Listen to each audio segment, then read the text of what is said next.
আপনি খালি হুকুম দিবেন, ইনশাল্লাহ বিগত দিনে আপনার নির্দেশপ্রাপ্ত হয়ে আমরা যেভাবে রাজপথে অবস্থান করে জনগণের ভোটের অধিকার প্রতিষ্ঠা করার জন্য আন্দোলন সংগ্রাম করেছি, আপনারা যদি আমাদেরকে পতন করার হুমকি দেন তাহলে বিরোধী দলের অবস্থান থেকে আপনাদেরকে পতন ঘটানো হবে ইনশাআল্লাহ। জনগণকে উস্কানি দিয়েছে এমনও কথা বলা হয়েছে যে 17 দিনের মধ্যে নাকি বিএনপি নির্বাচিত সরকারকে তারা ক্ষমতা থেকে হটাবে। জাতীয় সংসদে কার্যত আমার জীবনের প্রথম পূর্ণাঙ্গ বক্তব্য রাখার সুযোগ পেয়েছি। আমি আমার মরহুম বাবা, একজন সাবেক সংসদ সদস্য সাদেক হোসেন খোকা, এবং আমার মাতা ইসমত আরা, তাদের দোয়ায় আজকে মহান রাব্বুল আলামিনের বদৌলতে আজকে আমি মহান সংসদে দাঁড়িয়ে বক্তব্য রাখার সুযোগ পেয়েছি। আমি গভীর শ্রদ্ধাভরে স্মরণ করছি জাতির শ্রেষ্ঠ সন্তান 1971 সালের মহান মুক্তিযুদ্ধে সকল শহীদ এবং বীর মুক্তিযোদ্ধাদের, এবং আরও স্মরণ করছি বিগত 24 সালে জুলাই আগস্ট গণ অভ্যুত্থানে সকলে যারা শহীদ হয়েছেন, যারা আহত হয়েছেন, যারা পঙ্গুত্ব বরণ করেছেন, তাদের সকলকে স্মরণ করছি। মাননীয় স্পিকার, গত কয়েকদিন যাবৎ এই সংসদে দাঁড়িয়ে অনেক নেতৃবৃন্দের বক্তব্য, অনেক সদস্যদের বক্তব্য শুনেছি।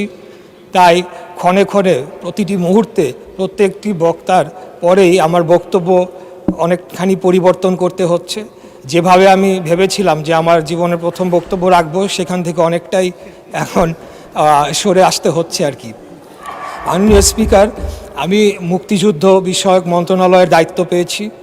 সেজন্যে আমি আমাদের নেতা, মাননীয় সংসদ নেতা, মাননীয় প্রধানমন্ত্রী জনাব তারেক রহমানের প্রতি কৃতজ্ঞতা জানাচ্ছি।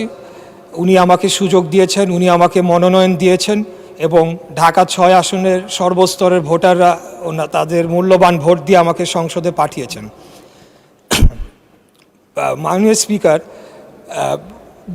আমরা দেখেছি যে 2009 সালে একটি 1/11 ষড়যন্ত্রের মাধ্যমে যে সরকারটি এসেছিল, সেই সরকার তারা মুক্তিযুদ্ধের চেতনাকে বিক্রি করে পদে পদে তারা ফায়দা লুটেছে, জনগণের অধিকারকে হরণ করেছে, এবং 2011 সালের 30শে জুন তারা তত্ত্বাবধায়ক সরকার ব্যবস্থা অন্যায়ভাবে বাতিল করে একটি কার্যত একদলীয় শাসন ব্যবস্থার দিকে বাংলাদেশকে নিয়ে গিয়েছিল, এবং সেটিকে তারা তাদের অবৈধ ক্ষমতাকে দীর্ঘায়িত করার জন্য তারা গুম, খুন, ধর্ষণ সহ এমন কোনো অপরাধ নেই যেটি তারা করেন নাই। আমরা তখন থেকেই দেশনেত্রী মরহুমা বেগম খালেদা জিয়ার নেতৃত্বে গণতন্ত্র পুনরুদ্ধারের আন্দোলন আমরা তখন থেকেই করে আসছি, এবং সর্বশেষ 2024 সালে আমাদের নেতা আজকের মাননীয় প্রধানমন্ত্রী, ওনার নেতৃত্বেই আমরা আন্দোলন সংগ্রাম লড়াইয়ের মাধ্যমে বাংলাদেশে আবার গণতন্ত্র প্রতিষ্ঠার সুযোগ পেয়েছি। মাননীয় স্পিকার, আমি একটু বলতে চাই যে আমাদের সম্মানিত বিরোধী দলের সদস্যবৃন্দরা এখানে রয়েছেন, তাদের অনেকেই খুব সুন্দর বক্তব্য দিয়ে থাকেন, সেটাকে আমরা অ্যাপ্রিসিয়েট করি, কিন্তু তারা সংসদের বাইরে এবং কিছু কিছু ক্ষেত্রে সংসদের ভেতরেও যেভাবে বক্তব্য রাখছেন, তার মাধ্যমে যে বিষ বাষ্প ছড়ানো হচ্ছে, সেটির একটা প্রভাব কিন্তু আমরা বর্তমান যে শিক্ষা প্রতিষ্ঠান ক্যাম্পাস যে উত্তপ্ত হয়েছে, সেখানে আমরা তার প্রভাব একটা দেখতে পাচ্ছি। সেখানে বিভিন্ন জায়গায় তাদের ছাত্র সংগঠনের যারা রয়েছেন তাদের সাথে বিভিন্ন সংঘর্ষের ঘটনা ঘটছে, অনেকেই সেখানে আহত হয়েছেন এবং নানা ধরনের একটা অস্থিরতা বিরাজ করছে।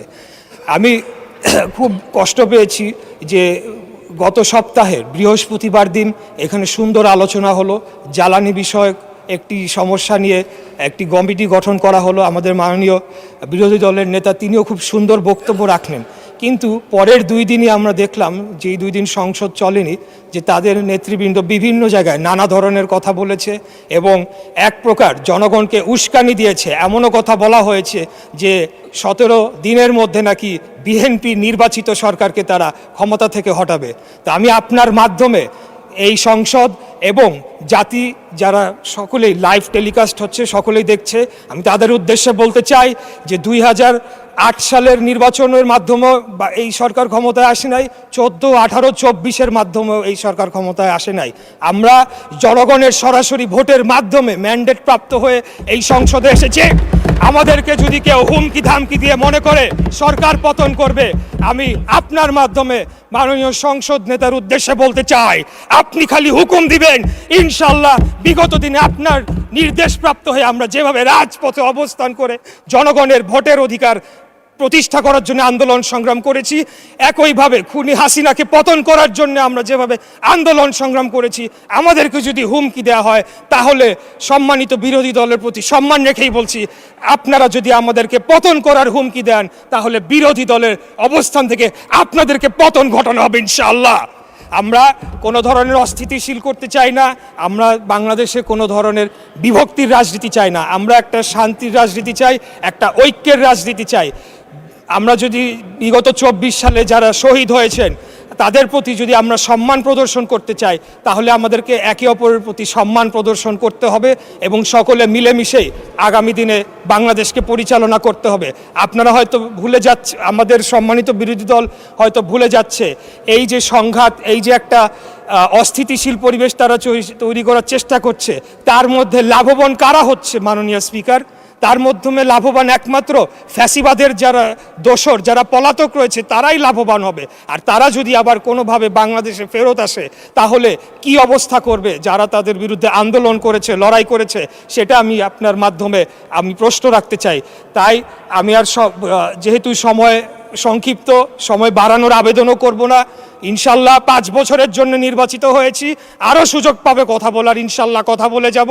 তাই আপনার মাধ্যমে আমি আবারও ঐক্যের আহ্বান জানাচ্ছি, শান্তির আহ্বান জানাচ্ছি এবং পরস্পরের প্রতি একটা শ্রদ্ধার মাধ্যমে আপনারা একটা সম্মান বজায় রাখবেন এবং একে অপরকে হেয় প্রতিপন্ন করার মাধ্যমে যে একটা অপসংস্কৃতি চালু হয়েছিল বিগত খুনি স্বৈরাচারী ফ্যাসিবাদী হাসিনার আমলে, সেখান থেকে যাতে আমরা বের হয়ে এসে আগামী দিনে একটা ঐক্যের রাজনীতি প্রতিষ্ঠা করতে পারি, সেই আহ্বান জানিয়ে আমার বক্তব্য এখানে শেষ করছি। খোদাফেজ। বাংলাদেশ জিন্দাবাদ, বাংলাদেশ জাতীয়তাবাদী দল জিন্দাবাদ। ধন্যবাদ মাননীয় স্পিকার।